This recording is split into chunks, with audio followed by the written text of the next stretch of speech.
Today's episode is brought to you by Audible.com. Get a free audiobook download and 30-day free trial at audibletrial.com/1pvs2p. Over 180,000 titles to choose from for your iPhone, Android, Kindle, or MP3 player. Again, that's audibletrial.com/1pvs2p. Thanks to Audible for supporting our podcast, and thanks to you for supporting us. The internet uncovers a Counter-Strike Go gambling controversy, a System Shock reboot launches on Kickstarter, and with Marvel vs. Capcom 2. New Age of Heroes. Now 16 years old. All that plus this week's new game releases, announcements, and more.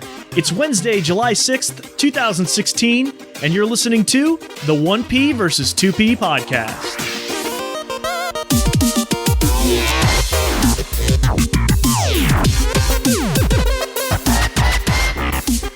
I'm Taylor Ray. With me, as always, is my brother and co-host, Ryan Ray. Let's start off with First Attack, our top stories from this past week in gaming. This first story absolutely exploded over the weekend, and I just teased it at the top. So there are these two prominent players in YouTube's Counter-Strike Go community, all right? Their names are Trevor Martin and Tom Castle, and both of them have been caught in a very serious controversy when they revealed that they own a CSGO gambling site called CSGO Lotto, and they never publicly disclosed it despite promoting it very heavily on both of their YouTube channels. Between both of their channels, they have more than 10 million subscribers. And the reason why this is such a big deal is that there have been accusations of gambling rigging and scamming, and the fans are all up in arms. There's been a lawsuit that's resulted in it to Valve, so we'll cover that too. But let's give some context to this, Ryan. What does this story really mean for gambling on games and esports? Well, scamming has been a major concern for CSGO fans for a while. And this seems to suggest that there's kind of some dark underpinnings to the whole esports angle. Counter-Strike Go has had these gun skins and gun packaging for a while. So basically, you can kind of win skins in Counter-Strike Go. You can buy them directly from Valve, and they're set at a certain price. And some of them come in these like blind boxes like you would expect in some free-to-play games. And the rarer gun skin drops are highly prized items. People hack Steam accounts to get these gun skins. And it seems that on the professional level, Counter-Strike Go players, they're betting these gun skins on the black market to gamble with for real money. So, for example, if you have this rare gun skin and it's worth $3,000, and you're betting that this one Counter-Strike Go player is going to do very well, and you win, you potentially have a $3,000 item coming towards you. And this black market has created a lot of money on the black market. Some people are estimating that CSGO skin gambling and betting is churning about $7.4 billion. This according to an ESPN reporter annually. And on most jackpot sites, about $1.2 billion is how much revenue that these gambling sites have generated for these CSGO skins. But the controversy isn't just with the gambling sites. It's that these two YouTubers basically owned this gambling website and bet on their own matches without publicly disclosing that they had an interest in these gambling websites. Well, I mean, it's not just the interest. They flat out own CSGO Lotto. One is one of the co-owners, and the other is like a vice president. So the fact that they're actively promoting CSGO Lotto on their channels without disclosing it is a massive, massive conflict of interest. And what that means is, and this has been a problem with a lot of YouTubers lately, is that the FTC starts getting involved, the Federal Trade Commission, where you have sort of misleading advertising, and they have guidelines on these sorts of things. And if stuff like this is brought to light, the FTC starts getting involved and starts investigating, which is what's happening right now with this story. So there are guidelines the FTC sets out on a lot of endorsements, so they have to be really clear and conspicuous. So if you're a YouTuber and you're on a channel, and in this case, they were not disclosing that they own CSGO Lotto, despite promoting it, saying there are a lot of giveaways, and you have the ability to win big. So there's some gambling hooks in there, and they're not making it obvious and clear that they're involved very heavily in that site.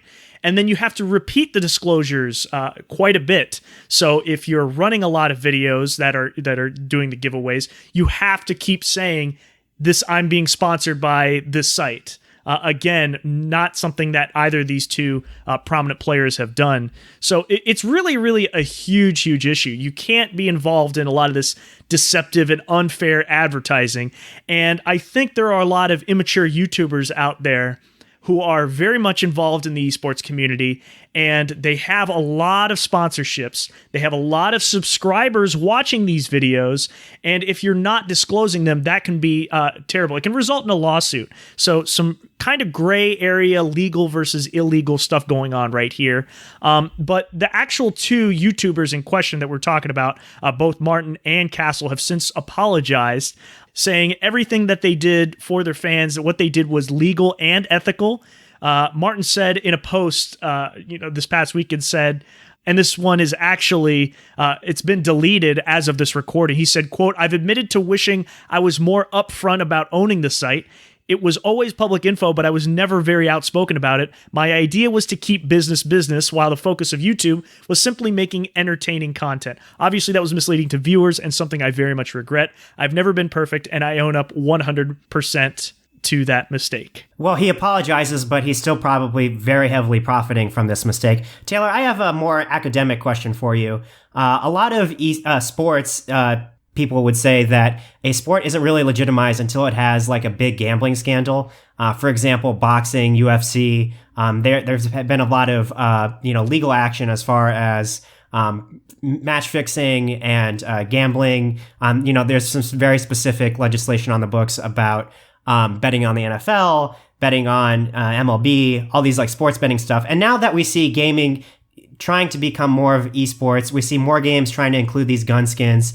Do you think that this kind of scandal really legitimizes the scene, or do you think it ultimately hurts its image? Because video games are very appealing to children, and gambling is something that's strictly speaking an adult activity. Do you think this legitimizes the esport movement, or do you think it hurts the image? I think it severely hurts the image. I mean, there's already this public perception about gaming in general that it's, first of all, not a true sport. So when you have like ESPN, for example, reporting on esports, it's hilarious looking at a lot of the comments you see online and even on ESPN's like Facebook page saying, why is this even on ESPN? These guys aren't real athletes, right? And I think there's some truth to that, right? You're sitting in front of a computer, you're playing a game which requires a lot of hand-eye coordination, a lot of skill and talent, but it's not physically demanding in the same way that a lot of other traditional sports are, like boxing and football and basketball. But the really sticky situation here is that we're potentially talking about underage gambling here.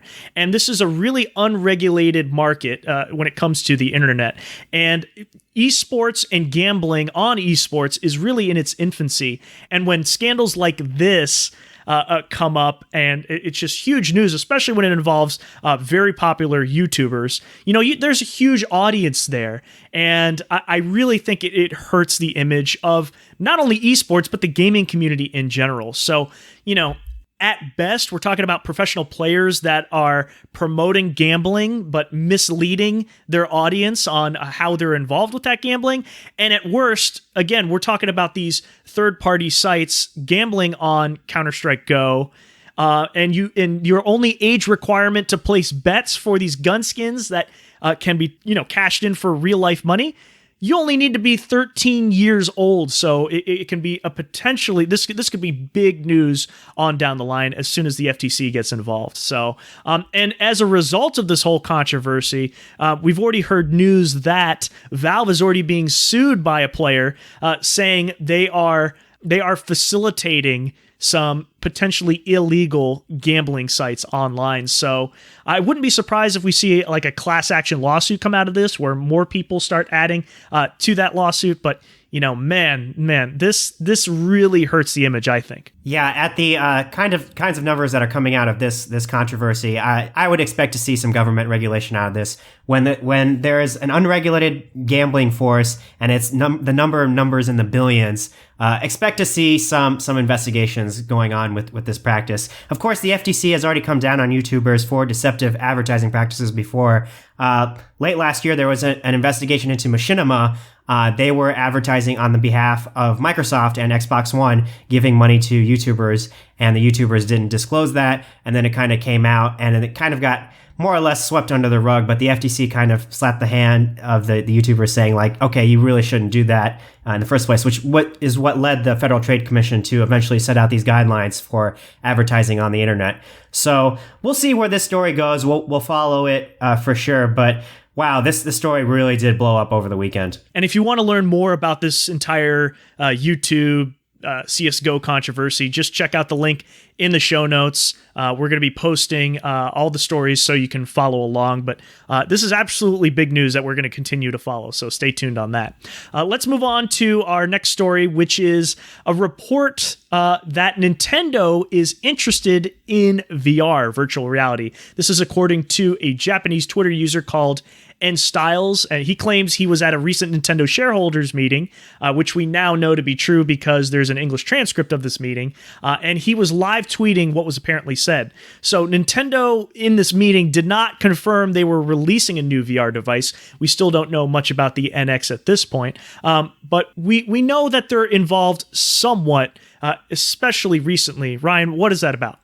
All right, so according to this Twitter user, Shigeru Miyamoto, the famed creator of Mario and one of the heads of Nintendo, said to shareholders that he did check out VR while at E3 this year, but that he seemed somewhat let down by what he experienced. He said that a lot of the challenges for VR games were, sitting down and playing for long periods of time. And Nintendo has this history of releasing safe products for children, as well as offering parents kind of an ideal play experience for their kids. And Nintendo hasn't quite seen that with VR yet. I don't think any of us have really seen that for VR. And Miyamoto is quoted as saying that the reaction of people at E3 that tried VR was good, but he's not so sure about it. Miyamoto kind of cut off the commentary on the VR, saying, asking for shareholders not to repeat what was being said. So this Twitter user, of course, respected that. But it's kind of interesting commentary to see Nintendo researching VR. That seems to be what Microsoft is going after with this Oculus partnership that they revealed. Sony, of course, with PSVR. We don't know what the NX quite is. We do know that it is coming, but Nintendo researching this avenue is kind of, it seems like every tech company out there is going after the VR space, and we haven't really seen a game that would deliver on that content. Nintendo could be the company to do it. A first-person Metroid Prime game would be super cool. Oh, yeah. A first-person Zelda would be really cool. I would struggle to think what a first-person Mario game might be. Nintendo has this great history of experimental peripherals, and then, of course, abandoning them after 1 or 2 months of them. Oh, yeah, that's also true.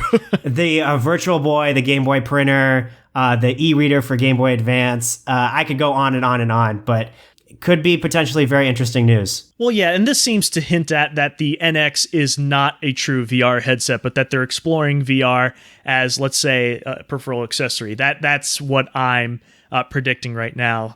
It's interesting that he did go to E3, and E3 is not only an event for press to cover new games and for developers and publishers to make new announcements, but it's also an opportunity for these companies to get together and try out new tech, to give out tech demos so they can make sort of backroom business deals during the trade show. That is really the true purpose of E3, I think. It's not only for the public, but it's also for members of the industry to collaborate to make business deals on the spot. So I wouldn't be surprised if Nintendo is already working on these sort of special relationships, but they're not disclosing anything at this stage. And it seems to me like the NX is not going to have VR out of the gate, but that Nintendo will be perhaps working on that on down the line, maybe as sort of like a half step upgrade, just like what we're seeing with, like you said, Ryan, with the PSVR and the PlayStation 4. I'm cautiously optimistic about it because Nintendo has always been excellent about innovating new things in the space. If you look back at the Wii and the motion controls and looked at everybody else trying to replicate its success, it's Nintendo that's really at the forefront of a lot of innovations in this industry. They've done an excellent job as both a developer and a publisher with their games. Their first-party stuff, but with their accessories, not a ton of support. So, it's encouraging to hear this from Miyamoto, but again, you have to be a little bit cautiously optimistic. By the way, did you see that there was a story this past weekend about that Dolphin Wii emulator and that somebody got an Oculus Rift running some of the Wii upscaled games on that? So if you don't know, the Dolphin emulator is this Wii emulator that you can get for your PC, and it basically upscales Wii games to 1080p, which the original Wii upscaled games to only 720p on the original console. And basically it makes games like Super Mario Galaxy look really colorful. But the long and short of this is that somebody made this software run with the Oculus Rift, and they were able to play Metroid Prime in first person, which that is a first person game. And with the Oculus Rift, moving Samus's head is this kind of really cool, interesting idea. It was in widescreen, unfortunately, because the Wii outputs that to the PC in that kind of version. But they also tried it with a Zelda game. And that was kind of weird because Zelda has this kind of the more recent Zeldas, the ones on the Wii U anyway, have this kind of cel-shaded style, and that didn't really exactly go one-to-one with the Oculus Rift. But it was a really neat idea, and I hope Nintendo kind of embraces this more legally. The Dolphin and emulation, Nintendo hasn't had a great history with. It's always this kind of gray market that modders have always tried to make Nintendo products a lot better. So we'll see if Nintendo actually truly embraces VR for what it is. Yeah, the Wii did not support 1080p natively. You had to buy like a separate third-party HDMI adapter, and so it's interesting that you're seeing like an upscaling hack here with an Oculus headset. That's really, really cool. I love what the homebrew and hacking community is doing with a lot of the new VR tech. But as you know, and as we've talked about on the show before, is that Nintendo is very, very protective of their work, especially for games that are decades old. That they frequently make copyright claims on YouTube, especially with people that they don't have a direct marketing relationship with. So, you know what? I wouldn't be surprised if they handed those people posting that video with that Dolphin emulator, a takedown notice. So, you might want to get on that now. So I'm going to find a link for that. We'll post it in the show notes as well if you want to check that out. But yeah, again, back to the whole news about Miyamoto and Nintendo discussing the potential of VR during their shareholders meeting is noteworthy, definitely. All right, enough about that. Let's move on to our new video game releases for this week. I love new releases. This is actually already out on Xbox One as of last week, but this week it's being released on PC. It's Inside. This is a puzzle platformer developed and published by Play Dead. These are the developers of Limbo, if you played that game before. But also, what's interesting about this release is that this game is available through Steam and not the Windows 10 store. Yeah, so this game is thematically and visually similar to Limbo, where you kind of control a young boy in a kind of like monochromatic landscape, solving environmental puzzles while avoiding like grisly deaths, right? That was like what Limbo was known for. And some people have already reviewed this game. The reviews have said that it largely improves on the concepts in Limbo. And supposedly it has a major twist towards the end of the game that is worth seeing. So I'm definitely interested in checking this out. The reviewers have said that this is one of the better video games this year. I was never a big fan of Limbo. I'm supportive of the game in concept, but it was kind of, for me, hard to control and kind of too slow-paced. I agree. At the time, Limbo was this kind of really big game, a big indie game. That and maybe its colleague in this class, Braid, were probably the two big games of that era. And it's interesting to see the developers go after the same concept again with a spiritual successor to the original. Yeah, I was never really a huge fan of Limbo. I mean, I appreciated that it was so startling.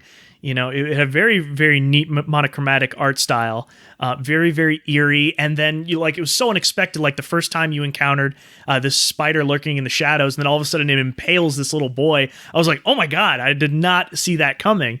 But then it just got too repetitive. Sometimes it was just like a basic trial and error to advance. It was just a very basic platform. It didn't do much for me, but it seems like a lot of people reviewing this game they're just saying that if you didn't like Limbo, you should try this because this is just a major, major improvement. So, so check it out and definitely let me know what you think, Ryan, if you ever pick it up.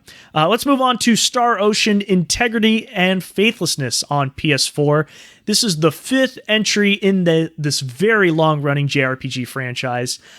This is being revived by Square Enix after Star Ocean: The Last Hope really kind of failed to wow anybody here in the US, I would argue. Ryan, did you buy this game already? I did. Yeah, I haven't played it quite yet, but reviews have not been kind to this game. A lot of them have been saying that this game is very mediocre to middling at best. It does have 7 playable characters, all playable at once in the battle system, so I'm interested to see how that checks out. But Star Ocean is this kind of very forgotten but stereotypical Japanese role-playing game that kind of takes this like Star Trek-like concept of you're a stranger in a strange planet, and you're trying to either save your homeland, or you're trying to save a girl, or you're trying to save this empire from dying. And probably the big game that everybody really remembers is Star Ocean: The Second Story. That was the first entry to come out here in the West. Not the first Star Ocean game. That eventually did come out in the West on the PSP. That game was kind of rebooted to be more like Star Ocean: The Second Story, but that game was very memorable, had some very memorable characters, had a very memorable story, had a very memorable battle system. But every game since then hasn't been as good. There was Star Ocean Till the End of Time on PS2, and then Star Ocean: The Last Hope, which was on 360 and PS3. Those last 2 entries, not very good. Boy, Last Hope was terrible. Yeah. Relied on a lot of like Japanese role-playing game stereotypes, and Integrity and Faithlessness seems to be taking that same track, which is such a shame because all the previews said it would be good. The footage looked great. The combat system looked to be very similar to that old style game. I'm looking forward to seeing how it plays myself. But I'll be honest. I have a lot other Japanese role playing games I'd like to get to first. If this one is so mediocre. Yeah, and the thing is that I really, really loved Star Ocean: The Second Story back when it came out on PS1. It's one of my favorite JRPGs of all time because the battle system was just so unique. I mean, in that version, you could play between 4 different party members at the same time, and it was this real-time battle system in a 3D space, but with 2D sprites. And just how flashy and how fast, quick-paced the combat was a huge draw for me. And the story, you take it or leave it. It's this long, floundering, space odyssey style of story. But for what it's worth, I mean, there's just a ton of gameplay there. The battles were just so interesting, and that's, I think, the main appeal to the Star Ocean series is the battle system is just superb. The ability to just actively switch between your characters, and even the AI, if you're not controlling any given character, they're battling at the same time too. They've really, really tackled the combat system extremely well in their series, but Integrity and Faithlessness, I hope is not as disappointing as The Last Hope. Yeah. Again, The Last Hope was just combat system, best part about it. Everything else, really, really bad. So you got to let me know how it is because I'm very interested about your take on it. Moving on to our next game this week, which is Zero Time Dilemma on 3DS, Vita, and PC. This is the last game in a trilogy following 999 and Virtue's Last Reward. And I got to tell you, I'm very excited to check this game out because Virtue's Last Reward, fantastic. 999. These are games that are really not for everybody, but it's sort of this point and click like adventure style games, but there are a lot of puzzles to solve in there. And if you can get past the really cheesy, very dramatic Japanese storyline, there's really a fun, mysterious gameplay in these games. Right. So these kinds of games have been getting popular of late. Danganronpa on the Vita and Danganronpa 2, which also has a PC port. These are kind of games that where you solve puzzles and you make decisions along a storyline, and you have multiple decision points. You kind of rewind time and play through different perspectives. And then the plot is that it's similar to like the horror movie Saw, right? Characters try to get out of horrible death situations by also making similarly terrible decisions themselves. They call this like a death game. And I've never played these games myself, but this game has been getting a lot of buzz. 999 and Virtue's Last Reward are what I would call modern cult classics. I think for a certain kind of gamer, it really appeals to that kind of fan base. So I'm interested to hear what your thoughts on it. You like this style of game. And the game's publisher, Spike Chunsoft, has said that the series' popularity has led them to start developing PC ports of the original 2 games, which were available previously only on the DS and 3DS Vita. Yeah, and if you're a fan of games, let's say like Ace Attorney, for example, or if you liked Ghost Trick, these sorts of games are right up your alley. If you really enjoyed the side stories of, let's say, the Persona series as well, the mystery behind those and sort of the branching storylines and multiple endings, these kinds of Japanese games are going to appeal to you. So yeah, I would agree with you that they really are cult classics here in North America from Japan. I'm sure they're very popular in Japan. So there's a reason why they've been localized for our market. And finally, we got another handheld game for you, Box Boy, right? It's Box Boy? Is that right? Yes. It's a sequel to Box Boy. This is Nintendo's sort of under-the-radar hit. I love the name, what they did there. Ryan, what is this game about? So the original Box Boy, you were a box that was also a boy that you set other boxes to kind of get your way through levels. It was kind of a puzzle platformer, much the way that Portal you might consider Portal. And Box Boy adds to that concept. Now you can add 2 boxes. This was kind of an under the radar hit from last year. Nintendo kind of stealth released this game. And reviews of this game have said that it expands on the original game's ideas while being as charming and quirky as the original. I haven't played the original myself. I do have it downloaded on my 3DS. I am going to check it out and going to check out the sequel. It looks super neat. It's kind of this, let's call it very basic WarioWare style graphics, very like black lines, very monochromatic. A neat concept, and the puzzle platform is a genre that is kind of coming back in a big way this year. So I'm looking forward to checking out Box Boy. And for $5 on the Nintendo 3DS, it seems like a nice little game to pick up and play on the handheld. So let's move on to our new video game announcements for this week. Here comes a new challenger! Let's start with BioShock Collection, which leaked a while ago, but now it's confirmed, coming out September 13th this year for PS4, Xbox One, and PC. This collection is going to include BioShock 1, BioShock 2, and BioShock Infinite. But BioShock Infinite, that one is not going to be remastered on PC. They've made an announcement saying that it currently runs well on most gaming rigs, so they're not going to bother remastering BioShock Infinite for the PC version. This collection is going to cost $60. It's also going to come with all the DLC for all 3 of those games, but the one thing it won't have is the multiplayer from BioShock 2, although I don't know what we're missing from that, because I remember playing BioShock 2 multiplayer. It wasn't worth playing. You play BioShock for the single-player story, right? Hey, that's not fair. I really enjoyed the BioShock 2 multiplayer. You might have said that the same thing about Mass Effect 3. We weren't asking for multiplayer on that, and that was also pretty terrific. I would say that the BioShock 2 multiplayer wasn't anything earth-shattering or groundbreaking. You mostly played as Big Daddies trying to... you were basically playing capture the flag matches with little sisters instead of flags.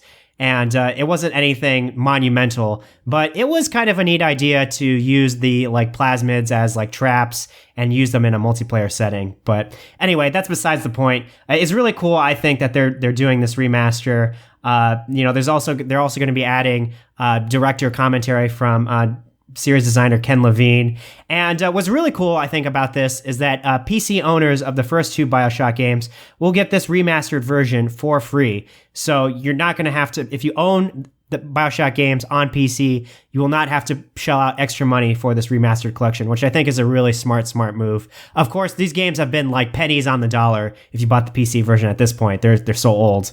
Wow, that's an awesome move on their part, I think. It's if you're getting like a free like update like on Steam, just to remaster BioShock 1 and 2, I think they hold up. They really do. I mean, I played BioShock Infinite only like a year and a half ago, and I thought it was spectacular. So they're definitely worth revisiting, especially to see these updated graphics, because they were beautiful when they originally came out. So looking forward to seeing those.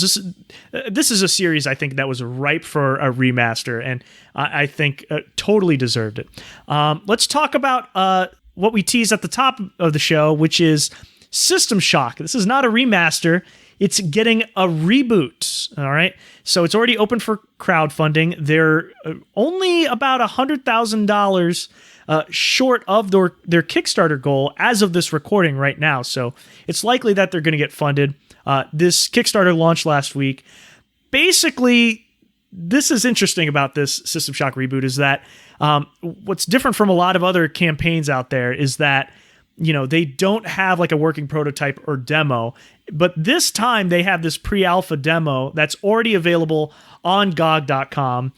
You can immediately play this demo and see where they're going with this reboot of System Shock. And if you've never played System Shock, this is one of these really, really huge, monumental game changers when it came to first-person shooters on the PC. You can also check out this demo, by the way, on GOG, on Steam, and the Humble store from humblebundle.com. Right. If you're not familiar with System Shock, this is basically the game that it kind of inspired BioShock. It's kind of this sci-fi tale.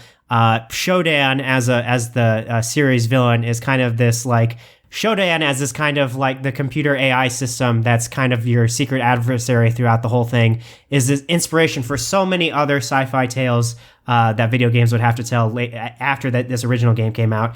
And what's also interesting, so the developer is Night Dive Studios. They're a new studio. They've enlisted Chris Avallone to help on the project, and he's best known for his work on Fallout New Vegas and Knights of the Old Republic 2. There are some other Fallout New Vegas developers that are working on this project, but System Shock seems like the perfect project for these guys. Super interested, looking forward to this game being kickstarted. It looks like it's going to meet its goals. They're only looking for $900,000 for their stretch goals, and we'll see when it comes out. The pre-alpha demo is out. I'm super curious what the final product will look like. Yeah, and since we just talked about BioShock, we should also point out, like, if you play BioShock and you go back and play the original System Shock, you could see the absolute direct inspiration right there. It's sort of this RPG first-person shooter. And also with Knights of the Old Republic, you look at that series and you look at the different dialogue options that affect the story. There's some heavy RPG elements that have inspired a lot of games since then. Even Mass Effect. Mass Effect took some notes from System Shock when it originally came out. So I think a lot of fans are very excited about this reboot, see what they're going to do with this game. Very excited. So we'll follow along with this Kickstarter. Even though it's not completely and fully funded, we thought we'd mention it because it's noteworthy that this pre-alpha demo is already available and playable practically everywhere on PC. And last but not least, we have a new Dynasty Warriors game. These games come out all the time, but the reason why this one's noteworthy is that it's available for smartphones and tablets also. So Koei Tecmo hired a Korean mobile developer and a Taiwanese company to create a new Dynasty Warriors. They're dubbing it Project Dynasty Warriors, based on 2013's Dynasty Warriors 8, which I believe is the last numbered one. They've since made out like other spin-offs like Empires and, what are some of the other ones like... Tactics, Warriors Orochi. Warriors Orochi, that's right. I'd forgot about those. And they're saying that they're planning for a late release this year on iOS and Android. I'll be interested to see if they're going to make this like a complete like port if it's going to be like have a lot of the same sort of frame rate issues and hitching. These games are very performance heavy when it comes to drawing out all the characters on screen over a big landscape. So I'm interested to see what they're going to be doing with the Dynasty Warriors license on smartphones. What about you, Ryan? I'm already thinking about the free-to-play nightmare they could kind of unleash on Dynasty Warriors, paying for officers and doing all that kind of stuff that tends to plague these mobile ports of console games. And on top of it, the Dynasty Warrior games have, like you said, performance-wise, haven't performed great on more powerful hardware. So to see them running on phones and tablets is going to be kind of interesting to see. And maybe I'll wait my breath for Mobile Dynasty Warriors XL Hyper Edition that they'll probably eventually release. But yeah, interesting news for Dynasty Warriors fans. Super interesting times for people who like those games like us. Well, the other thing is that also when you're talking about controlling those games, they're already sort of difficult as this hack and slash game using a controller, and now you're asking people to use touch controls. So that's going to be interesting. Like I feel like this is one of these games, if you're going to do a direct port on smartphones, it's possible, it's going to fail absolutely completely if you're relying on, like an on-screen joystick. Oh man, touch controls, they just have not mastered that on smartphones and tablets. I don't care if you're on iOS or Android. Is this game going to be worth buying like a third-party Bluetooth controller? Yeah, hopefully. We'll see. This week in gaming history.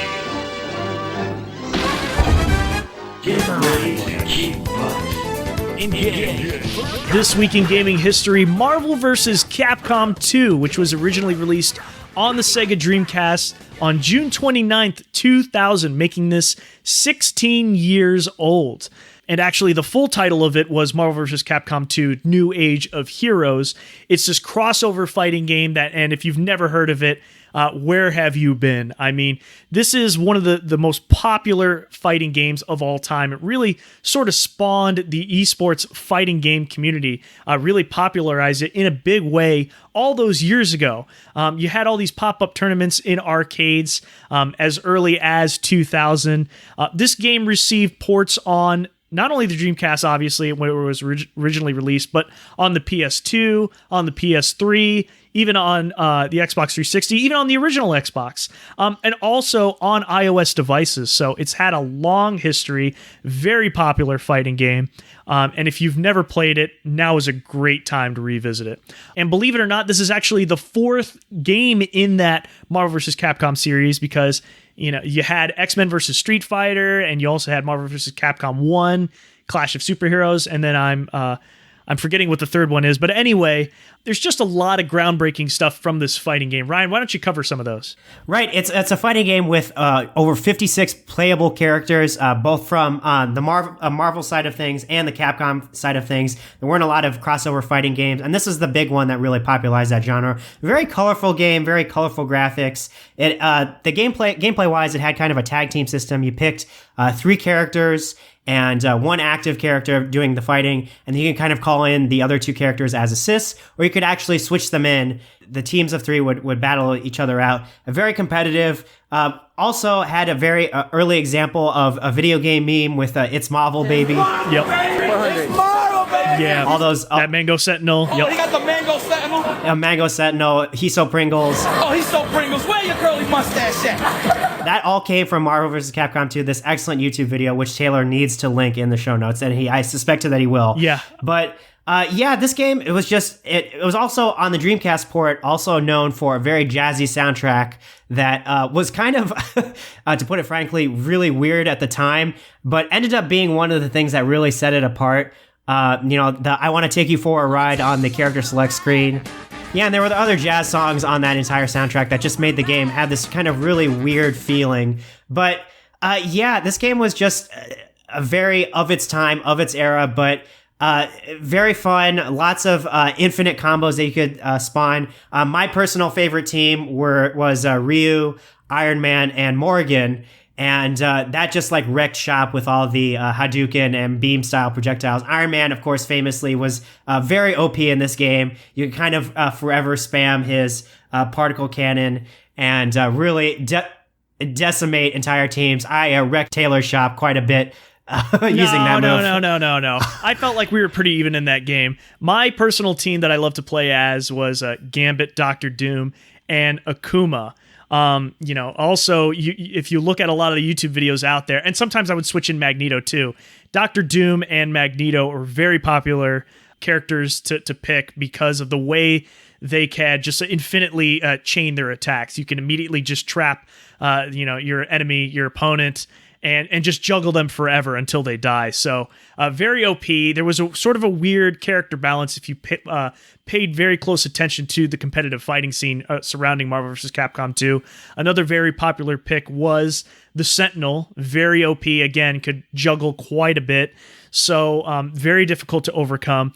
But like you said before, like the ability with the 3 versus 3 combat is that, if you started to store your combo meter, you could perform like hyper combos with all 3 characters at the same time, which could be devastating. So, depending on your team composition, you could like instantly kill your enemy team with all 3 of them out performing their combos.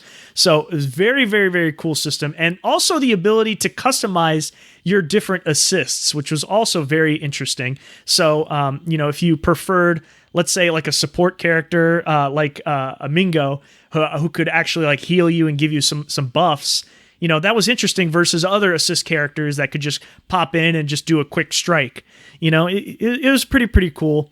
And just to wrap this thing up, the other interesting thing about this is that Capcom, after they released Marvel vs. Capcom 2, they actually lost the use of the Marvel Comics license. So that fighting game series was on this decade-long hiatus. It wasn't until 2010 that Capcom announced they were developing Marvel vs. Capcom 3, Fate of Two Worlds. Right, and that game was released for PS3, Xbox 360, and then, of course, Capcom did the typical Capcom move where they created an Ultimate version, which also came out on PS3, Xbox 360, and was a launch title for the Vita.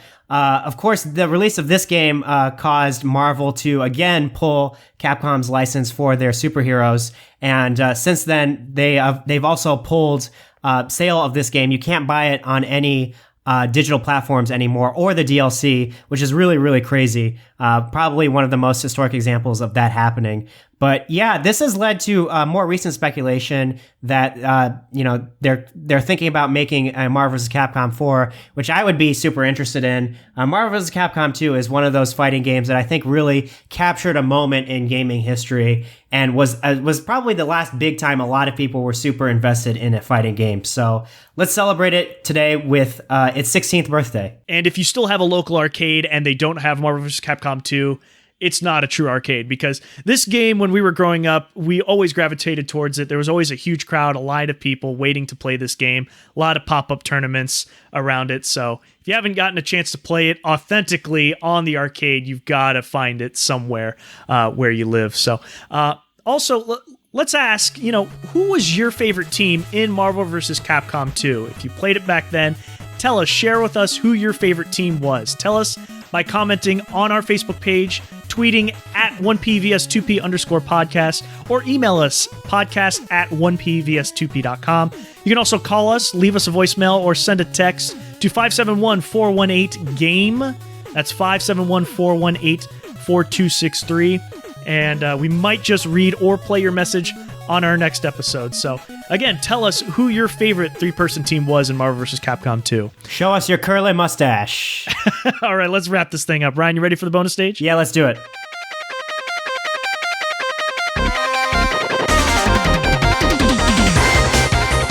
Researchers and game makers over at Kogaku Navi in Japan have been working on a playable Splatoon gun prototype since March. The whole setup includes this Wii U gamepad strapped to the player's back, a real water gun used to control the in-game Splatoon weapons, and a Sony head-mounted cinema display for head track movement. Splatoon seems inspired by that Super Soaker water gun fad, so why not? It would be smart for Nintendo to make the next Splatoon game a VR experience.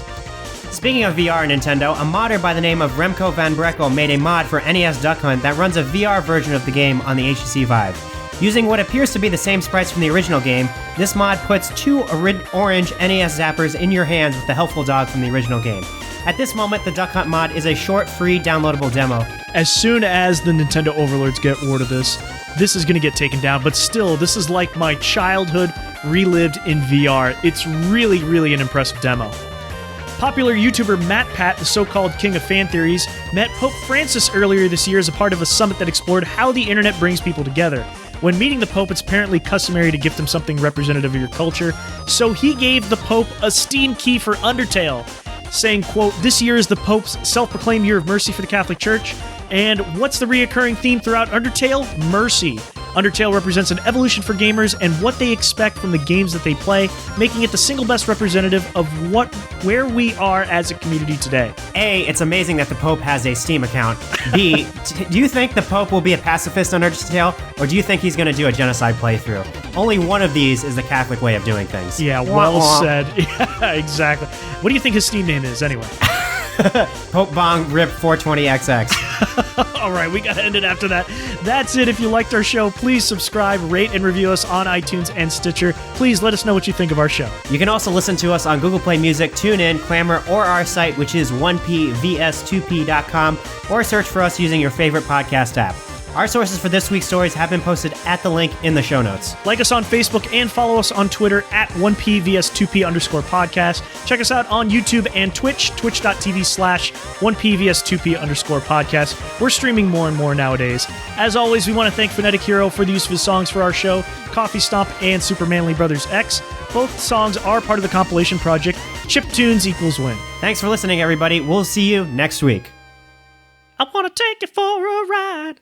Scoops Haagen-Dazs. Put on your curly mustache.